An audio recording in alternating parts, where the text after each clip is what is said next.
didn't know, this is really weird. I'm kind of glad we're going to talk about it here, so I don't want to spend too much time on it. But apparently there's this big ordeal with Ezra Miller. If you don't know, he's the actor for The Flash, who has been in the last few DC movies, and he also has his own movie coming up, the one with Michael Keaton. He also was in the what are the Harry Potters? Oh, I always forget the name of those movies. The Fantastic Beasts.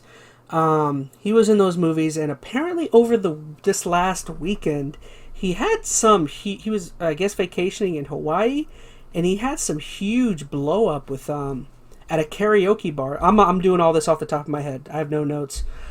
He had some huge blow up at a karaoke bar. Took the mic from a lady, threatened her, and then threatened the couple he was staying with, and threatened to kill them and their entire family. Did a couple other things, and apparently got arrested. It was a huge deal because apparently Warner Brothers actually had an entire meeting amongst themselves where they have announced that they're going to halt all. I mean, obviously they're going to halt all future projects associated with him. And I'm assuming that's not just Warner Brothers. He's probably going to get the Will Smith treatment, maybe. But yeah, man. I mean, it's kind of sad to see something happen just because one person's kind of a d-bag. Imagine all the people that are working on these projects, and just to have it all kind of thrown away because one person can't has problems of some sort. Whether I think that's the real tragedy here. You gotta think of all the jobs that are, I won't say being lost. I'm sure these people move on to other positions, but people have probably put a lot of work into future projects that would have had Miller as the lead in it, and now that's probably just going to be dropped. I don't see this guy's career bouncing back. 'Cause he wasn't a big enough star, I think. No, you're right. Anyway, it's really sad. There's so many people probably working on the DC stuff. There's so many people working on. I guess the other series is kind of done, so whatever. But yeah, like you said, I'm sure there's other stuff that was probably planned with him involved. So you got to feel for people. They're really trying to build up Miller's Flash. 'Cause people really liked him in the Snyder Cut, so there was definitely buzz around him. And I think people were pretty intrigued about this new Flash movie, probably primarily because of all the Batman cameos. But even with that, I think people were interested in it. I'm sure they had some future plans. So it's a shame. I think we're just seeing more and more just these Hollywood, A-list actors just going crazy, man. And really just kind of showing themselves. I think the sad part with the Ezra Miller thing is I'll try and be careful. He very clearly has had troubles. He's had troubles in the past, so it's one of those things where, if you really think about it, it probably should have been kind of seen beforehand. Because I think he also had an event a couple years ago where he punched a lady a couple times, and apparently, I guess right now I don't know. I'm not sure if they said if he has mental issues or if he has substance abuse issues. So I'm not quite sure. Again, I don't want to, put anything upon him that may not be true. But again, it's all for me, it's all very disappointing. It's a shame for whatever reason it is. If it is something medical related or mental related, that's certainly a bigger issue that should be addressed. But if it was just kind of a bad decision, maybe there was some substance involved, that's could be a combination. It's expected in some cases nowadays. You see it happen more and more often. It's really sad. He's a really young guy. I think he's only 29, so it's the thing that he could always bounce back. I don't know if Hollywood's even in a place where something like that you could bounce back from, just because of the way social media works now. But you look at someone like Robert Downey Jr., who he went through it back in the 90s. I think that infamous picture of him in court. Yeah, I don't think people really expected him to bounce back, and now he is one of the highest paid actors I think ever. I think I know. I know what would save Ezra's career. He's got to go over and be some sort of Marvel character. I bet you that. Oh yeah. Well, if he can take a step back, get whatever help he needs, learn from things. Oh, he's going to be forced to get help because he's not going to have any work. For a bit. But it does have to be a conscious choice too. If he's just forced into it, it's not going to work for him. But there's a chance he might be able to pull back from this 5-10 years. Who knows? I don't know if he's got the star power to do that. when it happens so early in your career and you don't have enough, oomph in your career to kind of pull back on, then maybe this will just be it. He'll fizzle out and he'll go from there. Like I don't know what else he's really been in besides. I'll pull up his IMDb just to see. To be honest, yeah, up until the Harry Potter stuff, I had never heard of him. A lot of smaller movies. And again, he's a young guy, so it's not like he should have a huge list of stuff he's been in. Yeah, I just see like a bunch of DC stuff and the Fantastic Beasts, really. Who knows? But yeah, he's a guy who's been going through a lot, so it's I don't know. Again, it's not something I want to step out of bounds on. You're talking about mental health, substance abuse. He could be going through a lot that some people don't know about, but I think it's probably best for the company. A company has to look out for itself to an extent, and in some instances there is a place where I think a company should look out for itself. And I do think this is one where you have to kind of just say, okay, Ezra, we're gonna separate ways for a bit. Oh yeah, no, I'm sure. No, yeah. I mean, I don't have a lot to say about this. I mean, I think it's a shame that it's gone this direction. For those who are definitely fans of maybe his work or where his work was going, but I get it. I mean, I think the studios made the right move. Mm-hmm. They couldn't, especially in today's political climate, they couldn't have kept him on, supported him like that, especially right after a situation like with Will Smith going crazy. Does this help or hurt any of your intrigue for this Flash movie? I don't think it does anything for me. It doesn't. I mean, I am curious to see the movie. I'm curious to see Keaton still. Yeah, that's kind of where I'm at. So I don't think it's going to turn me off to that. So, I mean, I wasn't going to see this movie because of him anyway. Miller. I mean, I was seeing it for the other stuff wrapped around. Like Affleck, I know gets a send off in it. The Keaton stuff would have been cool. Beyond that, meh. I don't know. Yeah, same thing. I'm kind of glad we pushed this off because I didn't realize there's really not much to it. I mean, it's just a sad story of somebody. I don't want to say he's not ruining his career. His career's not ruined yet. It's somebody going through some problems who is going to have to get some help, clearly, and we'll see if he's able to bounce back. I think what's more of a shame is it really just kind of puts more and more nails in the coffin of whatever DC could have done. Oh, this is a terrible look for DC, the DCU, EU, whatever they call it. Like, I know they'd already kind of given up on it anyway. They already kind of lost their Batman with Affleck, and now essentially they're going to lose their Flash through this. I don't know. It's a bit of a shame. Just bring back Cavill and do a Man of Steel 2.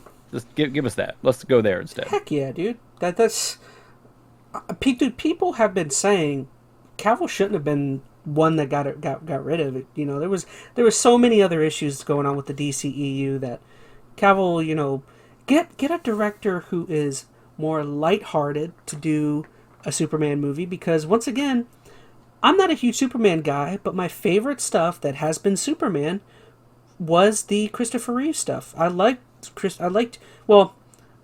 movies 1 and 2. 3 and 4 It got weird. 3 and 4 get really weird. I'm not crazy about those ones, but movies 1 and 2 are great, and even to an extent, I really like the Brandon Routh one.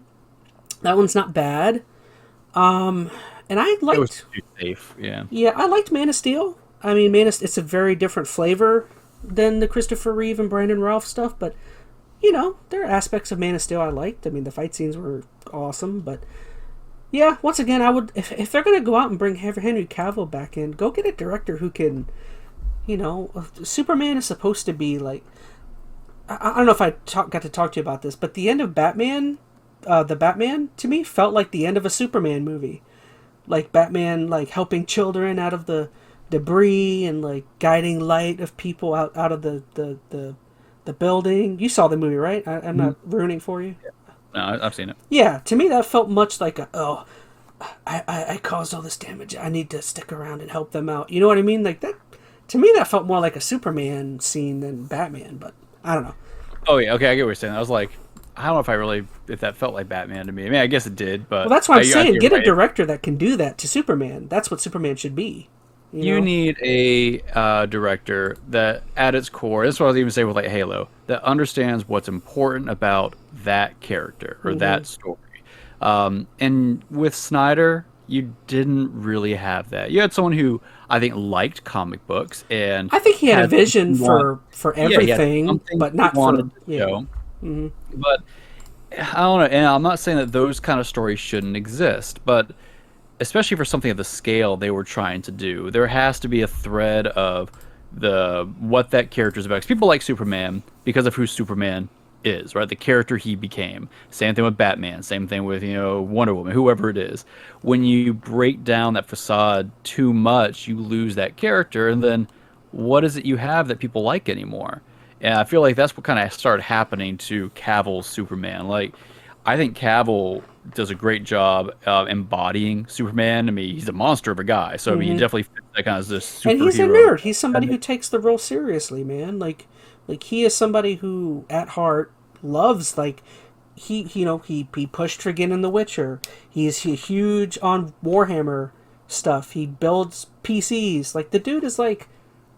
Yeah, I mean, I don't know how much of that necessarily buys into him being the perfect Superman, but he definitely I just mean he's someone who likes nerd stuff. He likes nerd culture. He may not be the most knowledgeable Superman guy, but he knows of Superman and takes his role seriously. So, oh, sorry. Yeah, he's not like Tommy Lee Jones getting shoved into a Two-Face role that he can't stand because his son wanted him to. I think it really, though, comes down to the director you get. I mean, yes, you're right. The actor needs to understand the character, but I think it almost always comes down more to, well, I won't say more. It can very much be a combination of having that right director and having the right actor, and both of them kind of, meet that perfectly. Which those first few Superman movies, the director understood what Superman should be, and of course Christopher Reeves embodied it at the time. And I think Cavill could very much embody it, but they just need a director that's going to pull him back to that symbol of hope. And I don't know. I don't think we're going to get that, to be honest. I wonder if they take the guy that did the Batman and maybe they. I mean, I liked where they went with that movie. Maybe they elevate him and give him control. Although you may run the risk of doing the same thing with Snyder, where you give one person too much creative control. You know what I mean? I don't know. Yeah, I think unfortunately we're probably at the point where they're not going to salvage Cavill. Like, the direction that his character went, where they could do with it, I think they're probably just going to let that fade off, for better or for worse. Just bring on Sam Raimi. Just give Sam Raimi, give him everything. Maybe. Give him Doctor Strange. I want to see him direct anything. Yeah, as much as part of me would love to see a good DC EU kind of put back together, I think they're realizing it, and I think everybody else is probably starting to warm up to it. That's just not going to happen. Batman is their bread and butter. Or even just go back to the solo superhero movies. Like, yeah, make another Superman as its own thing. Don't try to pull in everybody else. I'm not saying that they're definitely going to do that. I mean, clearly they're trying to still wrap in some stuff with this next Flash movie, but I'm hoping they start leaning more and more away from it. Just go back to some good solo things that don't have the stakes of having to tie in with everything else. It could have been the whole MCU thing was just like, I don't want to say flash in the pan because that has a negative connotation, but it could have been that, like, that did so well because they had the right people in place. Everything just worked. Everything, was like a puzzle. Everybody worked together. Well, not to say everybody, but like they knew what they were doing. They had a plan. They had the right people in charge. Vision for what they're building towards. They put down the building blocks. And if you don't have that, then don't go for it. Then try and just make great single movie, like you're saying. Yeah, and I think we're also at the point you're seeing it just. I think with what movies are being successful now is people are getting that superhero fatigue anyway, especially the big, collaborative ones. Mm-hmm. Not saying that those are going to die off completely, but I think being like this big focal thing, like you have to have this next Avenger level whatever, I think they're starting to get past just a little bit. So I think it's a good time to pull back, do some good solo movies, just kind of build up your characters, get some goodwill again. And then see where things take you. Maybe there's an opportunity down the line to pull them back together, but not right now. I think a topic for another day would be super fascinating. Is I love watching Red Letter Media, RLM, and they were talking about how movies are just dying. Movies are dying, and I know people, and they were saying that people would argue against that because they look at Spider-Man and they say, "Oh, this is the third highest grossing movie ever," and it's like, Yes, but a lot of things contributed to that. a lot of things contributed to that. You have Tobey Maguire, you have all these other actors. It's like, what if that Spider-Man movie didn't have Tobey Maguire, didn't have the other guy? You don't have, because I think they were going off of like, there's another movie that got announced or that came out recently called what was it, Moon something? It was Moon Knight. Are you talking about? No, not Moon Knight. It was like a sci-fi movie that just came out to theaters, and it just like completely bombed. It was like cost them like $200 million to make. They made like $40 million or something, and it's just movie theaters are still in a rough spot. I was at the theaters today. I took my daughter to see Sonic the Hedgehog 2. I want to. Was it good? I really want to see that. Yeah. Here's the thing. This actually kind of gets into that one topic that we were going to skip for next week. It was good. It's dumb humor. Dumb humor, but it's a video game adaptation that really owns up to this is for kids. Like a lot of video game adaptations try to, mature it up or make it more serious. This is just like, nope, we know we're marketing to, 7 to 12-year-olds. I would be okay with watching that. It had some fun moments. Jim Carrey eats up whatever he's in, which is always good. So it was, my point being, granted, we went to, I think, the crappier theater. We went to the AMC that's around here. And it was empty. It looked like it was trashed, man. It just looked. I feel like I was going to like Detroit or something. I don't know. I love Detroit. Shout out to our Detroit fans. Yeah, sorry. But signs weren't working, and I don't know. There was like really dark, almost felt like an alleyway. I don't know. It was sad, but the theater was dead. Did I show you the picture of what's his name? Brian Altano from IGN. When he went to see Morbius, he said, "Hey." I thought it was Greg Miller you showed. It might have been Greg Miller. I think they both did the same thing because they're friends. Yeah. But they both took pictures of them in a Morbius. Or Greg Miller's was showed up 15 minutes late to the Morbius movie, and there was nobody in the seats. Yeah, it's a combination of people just don't care about these movies. Some people are still freaked out about the pandemic. Some people realize they can just watch it at home on Netflix. I prefer to watch movies at home. I don't understand. And a lot of these publishers are making that more available. HBO is putting their stuff on within a day or Batman comes out to HBO Max in 9 days.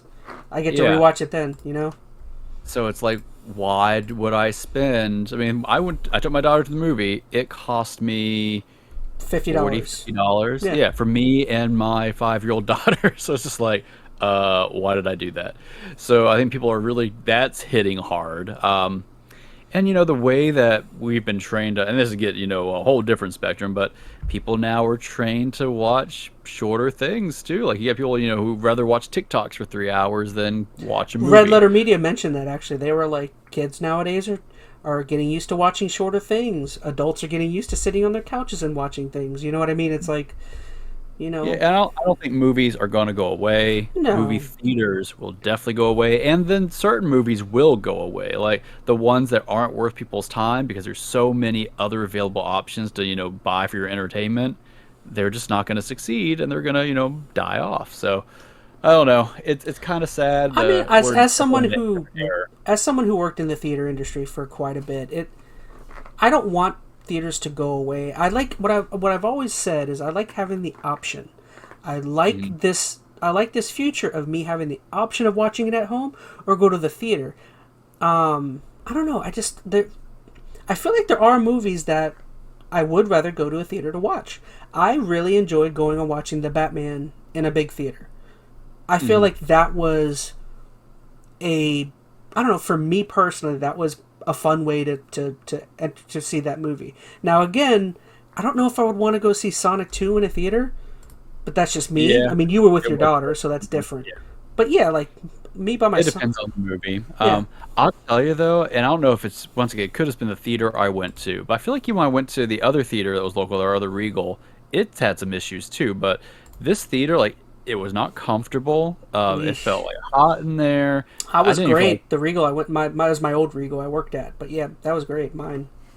There's something I had an issue with when I went to last Regal. I can't remember what it was, but my point is the experience, at least in some of the ones I went to lately, hasn't even been all that great. I couldn't even imagine if I had just seen a better movie if it would have even been better in that particular environment. So I don't. And the Batman, I'll tell you, I enjoyed watching it in theater. I think for that particular Batman movie, I would have been just as happy watching it at home.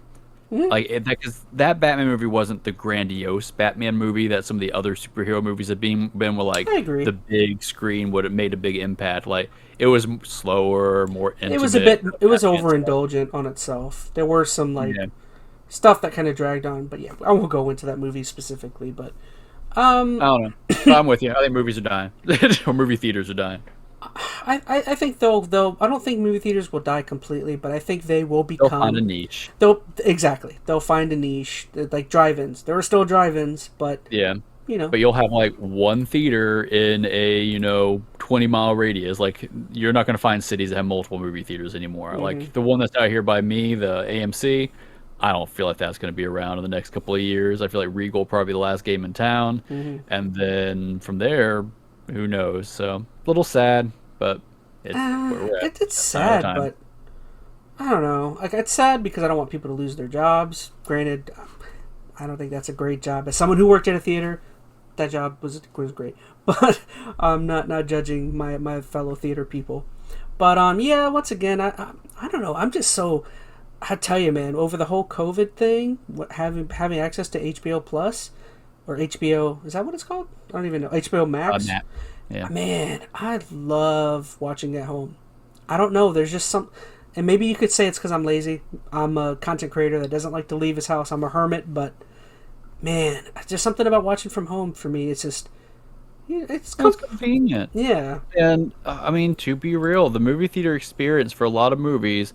only adds so much, and when you really balance out the cost of it, unless you're just trying to make an event out of it, it's just not worth it. I mean, I'll flat out say it. There's a few movies that... I was gonna say I would take your daughter to as many movies as you can in case they do disappear. That way, that way when she's older, she could be like, "I remember I went to a theater back when I was the ATOL." Yeah, that's like us describing to her what Toys R Us is when she's like. Did she ever get to go into one? Now that I think about it. Yeah, she did, but she was like two or three, so I was like, not gonna remember any of that. Chuck E. Cheese, just for fun. All those things are gone. Chuck E. Cheese is still around. Is it? The one in... Yeah, there's one by us. Oh, I never look at it every time I drive by. I must avoid it. But, Chuck E. Cheese. I mean, I thought they were going to go bankrupt for a while, but I'm actually really surprised they made it through COVID. Like, I don't know what they were doing during the COVID period, but... Tune into the EnteR ChatZ MaN Podcast, your place to hear about Chuck E. Cheese.